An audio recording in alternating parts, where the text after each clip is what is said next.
ಇವತ್ತೊಂದು big day ಇತ್ತು, ಮುಗಿದು ಹೋಯ್ತಾ ಅಲ್ಲಿಗೆ? ಸಿದ್ದರಾಮಯ್ಯ ರಿಲೀಫ್ ಆಗಿಬಿಡ್ತಾರೆ ಅಂತ ನೋಡಿದ್ರೆ ನಾಳೆ ಕೂಡ ಮುಖ್ಯಮಂತ್ರಿ ಸಿದ್ದರಾಮಯ್ಯ ಅವರಿಗೆ ಒಂದು ಬಿಗ್ ಡೇನೇ ಅದು.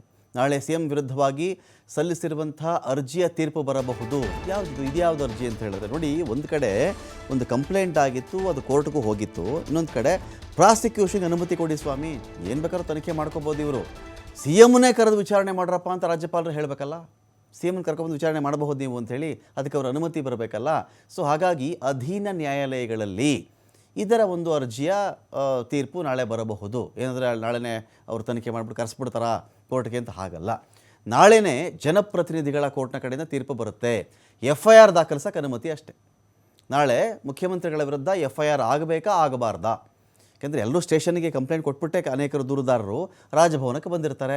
ಆ ದೂರುಗಳ ಕಥೆ ಎಲ್ಲಿವರೆಗೂ ಬಂದಿರುತ್ತೆ ಅಂದರೆ, ಇಲ್ಲಿ FIR ಆಗಲಿಕ್ಕೆ ಆರ್ಡರ್ ಬರಬೇಕು ಅಂತ ಹೇಳಿದ್ರೆ ರಾಜ್ಯಪಾಲರು ಪ್ರಾಸಿಕ್ಯೂಷನ್ಗೆ ಅನುಮತಿ ಕೊಡಬೇಕು ಅಂತ. ಅವ್ರ ಅನುಮತಿ ಕೊಟ್ಟ ಮೇಲೆ ಈ ಕಡೆ ಜನಪ್ರತಿನಿಧಿಗಳ ಕೋರ್ಟ್ ಆಯಿತು ಅವ್ರ ಮೇಲೆ FIR ಮಾಡಿರಿ ಅಂತ ಹೇಳ್ತಾರೆ. ಅಲ್ಲಿವರೆಗೂ ಮಾಡೋಕ್ಕೆ ಬರಲ್ಲ. ಇನ್ ಬಿಟ್ವೀನ್ ಈ ರೀತಿ ಜನಪ್ರತಿನಿಧಿಗಳ ನ್ಯಾಯಾಲಯವೋ ಅಧೀನ ನ್ಯಾಯಾಲಯವೋ ಈ ಥರ ಆರ್ಡರ್ನ ಯಾವತ್ತೋ ಕೊಟ್ಟುಬಿಡ್ತಾ ಇತ್ತು ಅಂತ ಕಾಣುತ್ತೆ. ಆದರೆ ಹೈಕೋರ್ಟ್ ಏನು ಮಾಡಿತ್ತು ನೋಡ್ರಪ್ಪ, ನಾನು ಈ ಪ್ರಕರಣದ ವಿಚಾರಣೆ ಮಾಡ್ತಾ ಇದ್ದೀನಿ, ಇದರಲ್ಲಿ ರಾಜ್ಯಪಾಲರು ಪ್ರಾಸಿಕ್ಯೂಷನ್ ಕೊಟ್ಟರು ಸರಿನಾ ತಪ್ಪಾ, ಅಥವಾ ಮುಖ್ಯಮಂತ್ರಿಗಳು ರಾಜ್ಯಪಾಲರ ಪ್ರಾಸಿಕ್ಯೂಷನ್ ಪ್ರಶ್ನೆ ಮಾಡ್ಕೊಂಡು ಒಂದು ರಿಟ್ ಅರ್ಜಿಯನ್ನು ಹಾಕ್ಕೊಂಡಿದ್ರಲ್ಲ, ಇದು ಇತ್ಯರ್ಥ ಆಗುವವರೆಗೂ ಯಥಾಸ್ಥಿತಿ ಮೇಂಟೈನ್ ಮಾಡಬೇಕು. ತಡೆಯಾಜ್ಞೆ ಇಂಟೀರಿಯರ್ ಆರ್ಡರನ್ನು ಕೂಡ ಕೊಟ್ಟಿದ್ದರು. ಒಂಥರ ಯಾವುದೇ ಕಾರಣಕ್ಕೂ ಇದನ್ನು ಮುಂದುವರಿಸಬಾರ್ದು ಈ ಕೋರ್ಟ್ಗಳು, ನಾನು ಹೇಳೋವರೆಗೂ ಅಂತ. ಈಗ ಇವ್ರು ಹೇಳಾಯಿತು ಪ್ರಾಸಿಕ್ಯೂಷನ್ ಅನುಮತಿ ಕೊಡಬಹುದು ಅಂತ ಹೇಳಿ, ಅವ್ರು ಕೊಟ್ಟರು ಸರಿ ಅಂತ ಹೇಳಿ ಆಲ್ರೆಡಿ ತೀರ್ಪು ಬಂದಾಗಿದೆ. ಸೊ ಈ ವಿಚಾರಕ್ಕೆ FIR ದಾಖಲು ಮಾಡೋದಕ್ಕೆ ಅನುಮತಿ ಸಿಕ್ಕರೆ ಮುಖ್ಯಮಂತ್ರಿಗಳು ಕಷ್ಟ ಎದುರಾಗುತ್ತೆ. ಜನಪ್ರತಿನಿಧಿಗಳ ಕೋರ್ಟ್ ಗ್ರೀನ್ ಸಿಗ್ನಲ್ ಕೊಟ್ಟರೆ FIR ಆಗಬಹುದು.